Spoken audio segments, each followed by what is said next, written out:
This boy is one of the lucky ones who appears in Bryan Single's documentary, Children of War. He's alive to tell about the years he and thousands of other children spent fighting for the Lord's Resistance Army rebel group. It essentially focuses on a group of children, of about 80 children in this rehabilitation center, and out of that 83 emerge more predominantly than the others, 2 boys and 1 girl. The whole place, the whole village was set ablaze. The LRA has been fighting in northern Uganda for more than 20 years and has carried its fight into other parts of Africa. The rebels are notorious for their brutality and for kidnapping children to serve as fighters and sex slaves.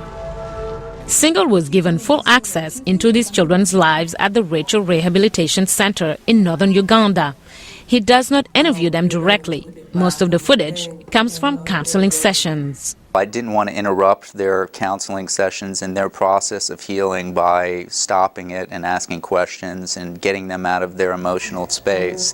That ultimately meant that I did not get their translations until later. This is Akulu. When still a child, she became this man's wife. Abonga Papa is the former chief priest of LRA leader Joseph Kony, but now renounces his rebel ties and openly begs for forgiveness.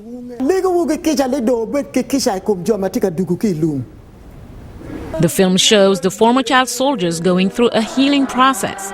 They pray for forgiveness. They learn to live normal lives again. But when it's time to leave and rejoin their families, new challenges lie ahead. Single attended the premiere in Washington and interacted with members of the audience after the screening. Later, several people still had more to say. I think what this film portrayed very well by just letting the children talk is that trauma and that innocence that has been lost. I was very interested in the aspect of reconciliation, not only with the community, but with the child themselves. It kind of ignored politics, really to concentrate on the human story and the human side of this conflict. It put a voice to a population that you don't necessarily hear about, and in humanizing this group, you bring international and national attention to these issues that I feel ordinarily just get marginalized and neglected.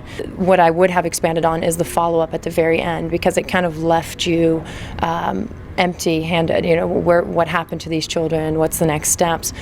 Single plans to show Children of War in other parts of the United States.